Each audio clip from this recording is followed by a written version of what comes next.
there's nothing more fun than a tiki party. And we know how to throw a party like nobody else. So we're gonna combine forces with Danny Dispo of the Veiled Pearl, and he's gonna put on a show for everybody.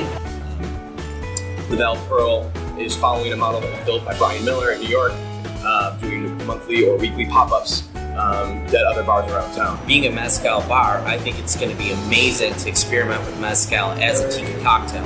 And I think people are really going to be into it. It's going to be different. And the food, because of my partner who did his culinary school in Hawaii, is going to be on point. I mean, we're going to bring you guys some stuff that you can't really get anywhere else. The really great thing about tiki is layering different spirits on top of each other. It's one of my favorite parts about tiki drinks. And this is going to be an opportunity to layer a little mezcal with some rum, some awesome Hawaiian rum too that a lot of people aren't familiar with. So it's going to be a great place to showcase some awesome Hawaiian bites, some Polynesian treats, and some awesome mezcal tiki drinks right here at Lloyd Taco Factory, Williamsville.